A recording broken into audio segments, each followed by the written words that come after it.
நேற்று வெளியான +2 தேர்ச்சி முடிவில் கடலூர், வேலூர் உள்ளிட்ட வட மாவட்டங்கள் பின்தங்கியுள்ளன.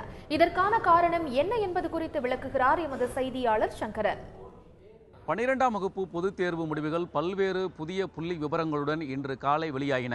இதில் ஒட்டுமொத்தமாக தேர்ச்சி விழுக்காடு அடிப்படையில் கடைசி மாவட்டமாக கடலூர் இடம்பெற்றிருக்கிறது. இந்த கடலூர் மாவட்டத்தில் 86.36 விழுக்காடு மாணவர்கள் மட்டுமே தேர்ச்சி பெற்றிருக்கிறார்கள். அதேபோன்று விழுப்புரம் மாவட்டத்தில் 86.36 விழுக்காடு மாணவர்களும், வேலூர் மாவட்டத்தில் 84.99 விழுக்காடு மாணவர்கள் மட்டுமே தேர்ச்சி பெற்றிருக்கிறார்கள். அதை வட மாவட்டங்களில் எடுத்துக்கொண்டால் திருவண்ணாமலை தவிர்த்து மற்ற பெரும்பாலான மாவட்டங்கள் குறைவான தேர்ச்சி விழுக்காட்டை பெற்று கடைசி வரிசையில் இந்த மாவட்டங்கள் எல்லாம் இடம்பெற்றிருக்கின்றன. அதோடு மட்டுமல்லாமல் மாவட்ட வாரியாக அரசு பள்ளிகள் அளவில் தேர்ச்சி விழுக்காடு குறித்த ஒரு புள்ளி விவரங்களும் இன்று காலை வெளியாயின. அதன் அடிப்படையில் பார்த்தால் கூட விழுப்புரம் மாவட்டத்தில் 167 அரசு மேல்நிலைப் பள்ளிகள் இருந்த போதும் 4 பள்ளிகள் மட்டுமே 100க்கு 100 விழுக்காடு தேர்ச்சியை பெற்றிருக்கின்றன. கடலூர் மாவட்டத்தில் 96 அரசு மேல்நிலைப் பள்ளிகள் இருந்த போதும் ஒரே ஒரு பள்ளி மட்டுமே 100 விழுக்காடு தேர்ச்சியை பெற்றிருக்கிறது.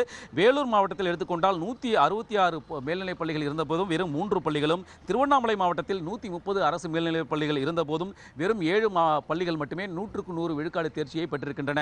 அதாவது இது தொடர்பாக தேர்ச்சி விழுக்காட்டில் இந்த வட மாவட்டங்கள், குறிப்பாக விழுப்புரம், திருவண்ணாமலை, கடலூர் இது போன்ற மாவட்டங்கள் பின்தங்கி இருப்பதற்கான காரணம் என்ன என்பது குறித்து நாம் விசாரித்த போது அந்த மாவட்டங்களைச் சேர்ந்த அதிகாரிகள் ஒரு அதிர்ச்சியான தகவலை தெரிவித்தனர். அதாவது தமிழகம் முழுவதும் ஒட்டுமொத்தமாக அரசு மேல்நிலைப் பள்ளிகளில் 3000க்கும் அதிகமான முதுகலை ஆசிரியர் பணியிடங்கள் காலியாக இருக்கின்றன. அது 3 ஆண்டுகளுக்கு மேலாக காலியாக இருக்கின்றன. அவற்றில் குறிப்பாக ஒரு 1500க்கும் மேற்பட்ட காலி பணியிடங்கள் இந்த விழுப்புரம், கடலூர் உள்ளிட்ட வேலூர் உள்ளிட்ட இந்த மாவட்டங்களில் மட்டுமே, இந்த 3 மாவட்டங்களில் மட்டுமே கிட்டத்தட்ட ஒரு 1500 முதுகலை ஆசிரியர் பணியிடங்கள் நிரப்பாமல் இருக்கின்றன. இதன் காரணமாகவே இந்த மாவட்டங்களில் தேர்ச்சி விழுக்காடு குறைந்திருக்கிறது என்ற ஒரு அதிர்ச்சி தகவலை அவர்கள் வெளியிட்டிருக்கிறார்கள். 12ஆம் வகுப்பு தேர்ச்சியை பொறுத்தவரை அரசு பள்ளிகளிலே வட மாவட்டங்களிலே தேர்ச்சி விழுக்காடு குறைந்திருப்பதாக சொல்கிறார்கள்.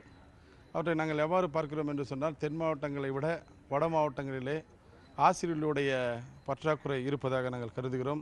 தென் மாவட்டங்களுக்கு கொடுக்கக்கூடிய அதே முக்கியத்துவங்களை வட மாவட்டங்களில் இருக்கக்கூடிய அரசு பள்ளிகளுக்கும் இந்த பள்ளிக்கல்வித்துறை வழங்கி அனைத்து ஆசிரியர்களையும் தேவையான கட்டமைப்பு வசதிகளையும் வழங்கினால் இனி வருங்காலங்களிலே அனைத்து மாவட்டங்களிலும், தென் மாவட்டங்களுக்கு நிகராக வட மாவட்டங்களிலும் அரசு பள்ளியின் தேர்ச்சி உயர்த்துவதற்கு நாங்கள் தயாராக இருக்கிறோம். இந்த 3 ஆண்டுகளாக இந்த பணியிடங்களை உடனுக்குடன் நிரப்பி இருந்தால் இது போன்ற ஒரு அவல நிலையை தவிர்த்திருக்க முடியும் என்பது அவர்களுடைய ஆதங்கமாக இருக்கிறது. இனியாவது பள்ளிக்கல்வித்துறை உடனடியாக இந்த பணியிடங்களை நிரப்புவதற்கு நடவடிக்கை எடுக்க வேண்டும் என்பதும் அவர்களுடைய கோரிக்கையாக இருக்கிறது.